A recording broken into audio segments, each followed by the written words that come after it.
He knows he's an illegitimate president. He knows that there were a bunch of different reasons why the election turned out the way it did. You can run the best campaign, you can even become the nominee, and you can have the election stolen from you. You cannot be civil with a political party that wants to destroy what you stand for, what you care about. That's why I believe if we are fortunate enough to win back the House and/or the Senate, that's when civility can start again. And if there's some collateral damage for some others who do not share our view, well, so be it. Call it the wrap-up smear. You smear somebody with falsehoods and all the rest, and then you merchandise it. And then you write it, and they'll say, see, it's reported in the press that this, and this. So they have that validation that the press reported the smear, and then it's called the wrap-up smear. Now I'm going to merchandise the press's report on the smear that we made. And it's a tactic. What I've suggested, if now, because he's the nominee for the party, and he's entitled to briefings from the CIA, for example, I said publicly, give him fake briefings. Pretend you're briefing him. Don't tell him anything. You take on the intelligence community, they have 6 ways from Sunday at getting back at you. There was a very real and vast conspiracy to unseat him, and now it's all laid out, as clear as day, in the pages of Time magazine. The article written by Nancy Pelosi biographer Molly Ball describes this effort as, quote, a well-funded cabal of powerful people working together behind the scenes to influence perceptions, change rules and laws, steer media coverage, and control the flow of information. They were not rigging the election, they were fortifying it. They believe the public needs to understand the system's fragility in order to ensure that democracy in America endures. Go to the Hill today. Get up and please get up in the face of some Congress people. The people are going to turn on them. They're going to protest. They're going to absolutely harass them. If you see anybody from that cabinet in a restaurant, in a department store, at a gasoline station, you get out and you create a crowd. And you push back on them. I will go and take Trump out tonight. When was the last time an actor assassinated a president? Yes, I have thought an awful lot about blowing up the White House. How important is it for these protests to continue? It's critically important. But they're not going to stop. They're not going to stop. And this is a movement, I'm telling you. They're not going to stop. And everyone beware, because they're not going to stop. They're not going to stop before Election Day in November, and they're not going to stop after Election Day. And that should be, everyone should take note of that on both levels, that they're not going to let up, and they should not. So this is just a warning to you Trumpers. Be careful. Walk lightly. We ain't playing with you.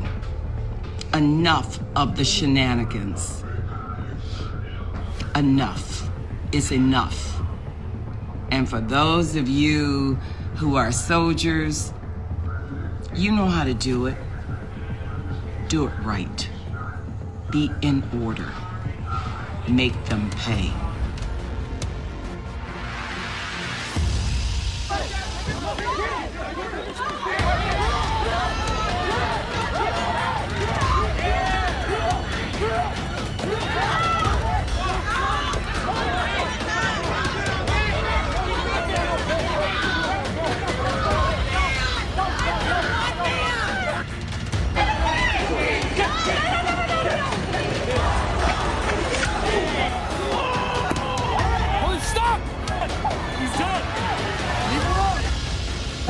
We're done with people like you. I have your opinion.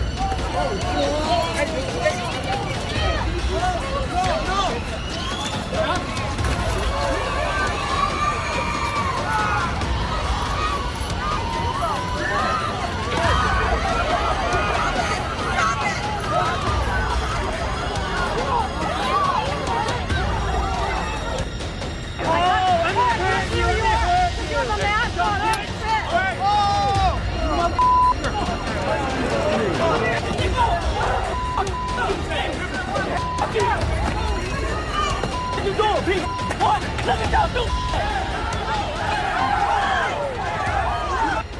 Christine, Laura, what you're seeing behind me is one of multiple locations that have been burning in Kenosha, Wisconsin over the course of the night, a second night.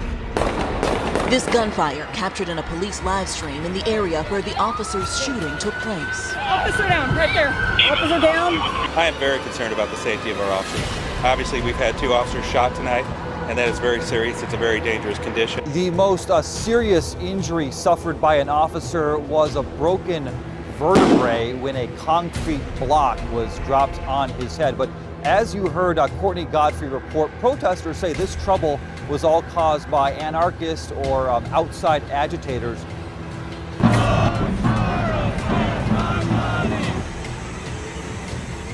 Pigs in a blanket, fry like bacon. Pigs in a blanket, fry like bacon. If we don't get it, Shut it down.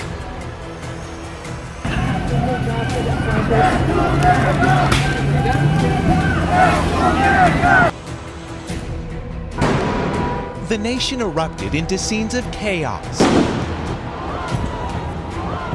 violence, and widespread destruction into the early morning hours.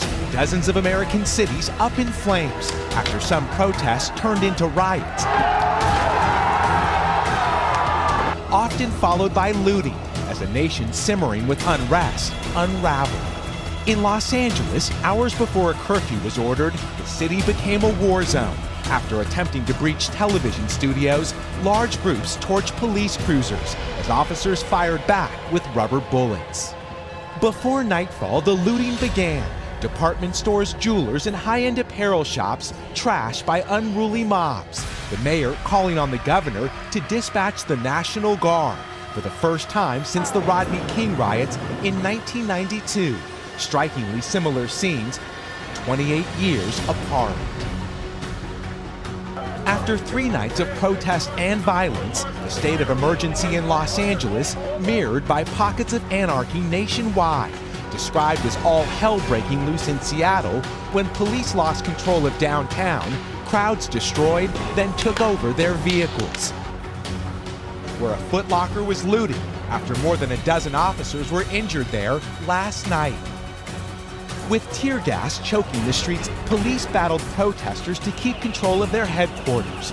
With banks burned, highways shut down, and City Hall on fire in Nashville, there was more than 1,000 arrests. In Tallahassee, Florida, someone drove through a protest after their pickup truck was surrounded by a crowd. The National Guard is moving into Chicago after clashes between protesters and police. You remember that back in June when riots inspired by the death of George Floyd were destroying America's cities, particularly its low-income communities, Kamala Harris was working to help the instigators, the criminals, get out of jail. She tweeted this, quote, "If you're able to, chip in now to the Minnesota Freedom Fund to help post bail for those protesting on the ground in Minnesota." Now the left are redefining what peaceful means. Any protest that has seen multiple murders, bashings, widespread looting and destruction of property is not peaceful. Welcome to the revolution of love.